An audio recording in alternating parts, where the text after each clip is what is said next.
பேராசை பெருநஷ்டம் அப்படின்ற மாரி ஒரு பழமொழி இருக்கு இல்லையா? அந்த ஒரு பழமொழி இப்போ இந்த அதாவது ரேணுகா அப்படின்ற பேர்ல இருக்கக்கூடிய இந்த சுடருக்கு வந்து பொருந்த போகுது அப்படின்னே சொல்லலாம். உண்மையிலேயே அந்த சுடர் கொஞ்சம் கூட இந்த விஷயத்தெல்லாம் எதிர்பார்க்கவே இல்ல. அதுவும் இல்லாம அடுத்தடுத்த விஷயங்கள்லாம் வந்து ரொம்பவும் மோசமா போயிட்டுருக்கு அப்படின்னே சொல்லலாம். அதாவது இந்த சுடர் இருந்துட்டு இனிமே எல்லாமே நம்மளோட ராஜ்யம் தான். அதாவது நம்ம நெனச்சது மட்டும் தான் வந்து நடந்துகிட்டு இருக்கு. இதுக்கு மேல வந்து மல்லியால இங்க இருக்க முடியாது. ஏன்னா விஜயே இருந்துட்டு மல்லிய வேணான்னு சொல்லிட்டு வந்து முடிவு பண்ணதுக்கு அப்புறமா உண்மையிலேயே எல்லாமே வந்து நமக்கு சாதகமா தான் நடக்க போகுது. இனிமே யார் நினைச்சாலும் சரி, யார் என்ன பண்ணாலும் சரி, அதுவும் இல்லாம வந்து இந்த ரகுவும் அடுத்ததா வந்து இந்த ராஜேஸ்வரி இவங்க 2 பேரும் சொல்லக்கூடிய ஒரு விஷயம் என்ன அப்படின்னு பார்த்தீங்கன்னா, இந்த மாரி விஜய நம்பாத அப்படிங்கிற மாரி வந்து சொல்லி, ஆனா இப்போ சுடர் இருந்துட்டு முழுக்க முழுக்க விஜய நம்ப போறா.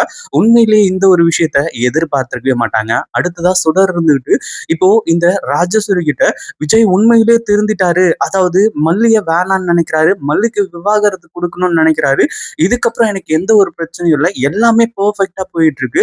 எனக்கு வந்து இந்த 1,00,00,000 2,00,00,000 அடிச்சுட்டு போலாம் அப்படின்ற மாரி தான் வெயிட் பண்ணிட்டு இருந்தேன். ஆனா இப்போ வந்து நான் இப்போ இந்த மொத்த சொத்துக்குமே அதிபதி ஆகப் போறேன் அப்படின்ற மாரி வந்து சொல்லி, இந்த சுடர் இருந்துட்டு ரொம்ப ஹேப்பியா இருந்துட்டு இருக்காங்க. இப்போ நம்ம சுடர் வந்து ராஜேஸ்வரி கிட்ட இது எல்லாத்தையுமே சொல்லும்போது, ராஜேஸ்வரிக்கு மிகப்பெரிய அதிர்ச்சியா இருக்கு.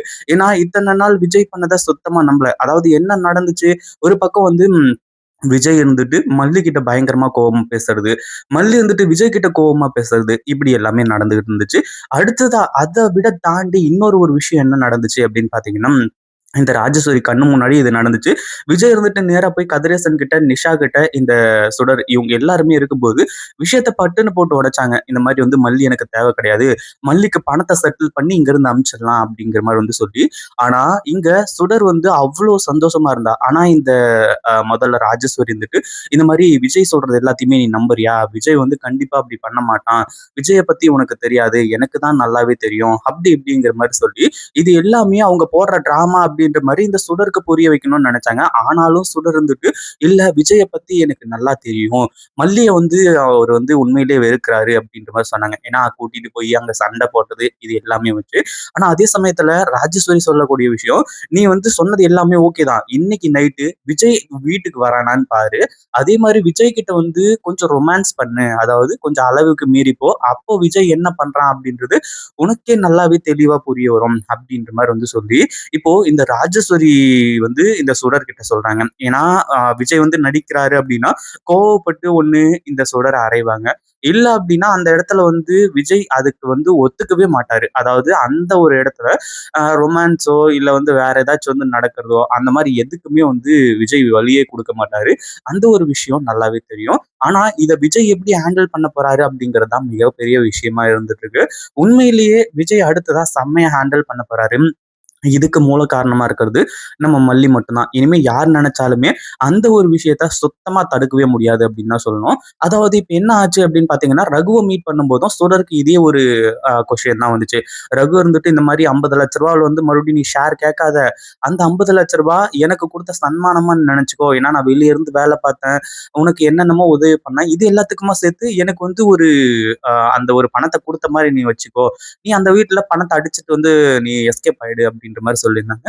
இப்போ இவ பணத்த அடிச்சுட்டு எஸ்கேப் ஆகுறது பிரச்சனை கிடையாது. கண்டிப்பா இவ எஸ்கேப் ஆகுறதுக்கு ரெடியா இருந்துட்டு இருக்கா. பட் இருந்தாலுமே கூட இப்போ விஜயோட மனசுக்குள்ள என்ன இருக்கு? உண்மையிலேயே நம்ம நெனைக்கிற மாரி அதாவது நம்ம நெனைக்கிறது தான் கரெக்ட்டு. விஜய் வந்து உண்மையிலேயே மாறிட்டாரு. மல்லிய வேணான்னு நெனைக்கிறாரு அப்படின்னா கண்டிப்பா நம்ம நினைக்கிறது தான் வந்து நடக்கும். அதாவது 1,00,00,000 2,00,00,000 ஆட்டய போட்டு போனா, நம்ம மேல கேஸ் வரும். அடுத்ததா நம்மள தேடுவாங்க. சரி எஸ்கேப் ஆயி போனாலுமே கூட அந்த 1,00,00,000 2,00,00,000யோட முடிஞ்சிரும். ஆனா இப்போ அ இவரு கதிரேசனோட சொத்து பாதி சொத்து வரப்போகுது. அதுவே கிட்டத்தட்ட வந்து ஒரு 3,000,00,00,000 4,000,00,000 சொத்து இருக்கு. அடுத்தபடியா வந்து பார்த்தா விஜயோட சொத்து அப்படின்னு எடுத்துக்கிட்டா, அவர்கிட்ட இப்போதைக்கு எதுவும் இல்ல அப்படின்னாலுமே கூட, அவரு நமக்கு வேணும். அதாவது இப்போ விஜய லவ் பண்ண ஆரம்பிச்சுட்டாங்க இல்லையா? அந்த ஒரு காரணத்தினால விஜய கல்யாணம் பண்ணிட்டு சந்தோஷமா இருக்கணும்னு நினைக்கிறாங்க. ஏன்னா இங்க செட்டில் ஆனா 2,000 3,000 கோடி இல்ல இங்க அடிச்சுட்டு போனா 2, 3 கோடியோட முடிஞ்சிரும் அப்படின்ற மாரி பிளான் பண்ண சுட இருந்துட்டு, இந்த ஒரு எக்ஸ்பெரிமெண்ட்ட பண்ணி பார்க்குறாங்க. உண்மையிலேயே விஜய்க்கு அப்பதான் ஒரு ஃபிளாஷ்பேக் ஞாபகம் வருது. அதாவது இந்த சுடர் இருந்துட்டு கொஞ்சம் வந்து இப்போ ரொமான்ஸ் பண்ண ஆரம்பிக்கிறாங்க. ஏன்னா எனக்கு கொஞ்சம் கொஞ்சமா இப்ப பழைய நினைவுகள் வந்துடுச்சு விஜய் அப்படிங்கிற மாரி வந்து சொல்லி, இப்போ விஜய் வந்து அதுக்கு முட்டுக்கட்டை போட முடியாது. தடுப்பு சுவர் வைக்க முடியாது. ஏன்னா அந்த மாரி ஒரு சிச்சுவேஷன்லலாம் இருந்துட்டு இருக்காங்க. ஏன்னா இங்க ஏதாச்சும் பண்ண போயி பரவாயில்லையே! சுடருக்கு சந்தேகம் வந்துச்சு அப்டின்னா, அது மிகப்பெரிய விஷயமா மாறிடும்னு சொல்லிட்டு. ஆனா அதுக்கு முன்னாடி விஜய் வந்து மல்லிய பார்க்கறதுக்காக போனார் இல்லையா? அங்க வந்து கொஞ்சம் சண்டையெல்லாம் நடந்துச்சு. இந்த மாரி எதுக்காக கைய கோத்துட்டு வந்தீங்க? ஏன் இப்டி வந்தீங்க? எதுக்காக வந்து அவ வந்து கைய கோத்துட்டு வரா. சரி ஓகே நீங்க வந்து கைய உதறி விட்டுருக்கலாம்ல, இல்ல வேணான்னு சொல்லிட்டு வந்து விட்டுருக்கலாம்ல. ஆனா நீங்களும் அத வந்து இது பண்ற மாரி தானே வந்தீங்க. நீங்க ஆசைப்பட்டு வந்த மாரி தானே இருந்துச்சு அப்டின்ற மாரி வந்து சொல்லி கேட்டாங்க. ஆனா அதுக்கப்புறம் மல்லி சொல்லக்கூடிய விஷயம் என்ன அப்டின்னு பார்த்தீங்கன்னா, இங்க பாருங்க விஜய், முதல்ல ஒரு விஷயம் தெளிவா புரிஞ்சுக்கோங்க. உங்கள பத்தி எனக்கு நல்லாவே தெரியும். அதே மாதிரி நீங்க எந்த ஒரு தப்பும் பண்ண மாட்டீங்க. கண்டிப்பா அதாவது யார் என்ன சொன்னாலுமே சரி, இந்த ஒரு விஷயம் வந்து நீங்க பண்ணது கரெக்ட் தான். அதாவது அவ கை கோத்தா அப்டின்னா, கை கோத்துட்டு வந்தது நீங்க கரெக்ட் தான். அதுல நான் வந்து எந்த ஒரு குறையும் சொல்ல மாட்டேன். இருந்தாலும் உங்க வாயிலருந்து என்ன விஷயம் வருதுன்னு நான் வெயிட் பண்ணிக்கிட்டு இருந்தேன் அப்டின்ற மாரி சொன்னாங்க. அடுத்ததா என்னாச்சு அப்டின்னா, கண்டிப்பா வந்து உங்கள டெஸ்ட் பண்றதுக்கு அங்க ஏதாச்சும் ஒரு விஷயம் நடக்கும். அதாவது சுடர் ஏதாச்சும் பண்ணுவா. உங்ககிட்ட வந்து அத்துமீறறதுக்கான வாய்ப்பு இருக்கு. ஆனா அந்த ஒரு நேரத்துல நீங்க என்ன பண்ணுவீங்க? அப்படிங்கிற மாரி கேட்டு, அந்த ஒரு நேரத்துல வந்து நீங்க இப்படிதான் பண்ணணும்னு சொல்லிட்டு மல்லியும் சொல்லிக் குடுத்துருக்காங்க. ஏன்னா, அவாய்ட் பண்ணா அது பிரச்சனை. அவாய்ட் பண்ணாம வந்து அக்செப்ட் பண்ணிக்கிற மாதிரி இருந்தாலே போதும் அப்படின்ற மாரி சொல்லி ஒரு சில டிப்ஸ் எல்லாம் குடுத்துருக்காங்க. அந்த ஒரு விஷயம் தான் அங்க ஒர்க் அவுட் ஆச்சு. இப்ப சுடரும் கன்ஃபார்மா நம்பிட்டாங்க. அடுத்ததா சுடர் இருந்துட்டு இந்த ராஜேஸ்வரி கிட்ட ஃபோன் பண்ணி சொல்லும்போது, ராஜேஸ்வரிக்கு பயங்கரமான அதிர்ச்சி. என்ன பண்றதுன்னு தெரியல. இத பத்தி நீங்க என்ன நினைக்கிறீங்க? இந்த வீடியோ புடிச்சிருந்தா லைக் பண்ணுங்க, ஷேர் பண்ணுங்க. இப்பதான் நம்ம சேனலுக்கு ஃபர்ஸ்ட் டைம் வரீங்க அப்படின்னா, கீழ இருக்க சப்ஸ்கிரைப் பட்டன பிரஸ் பண்ணிக்கோங்க.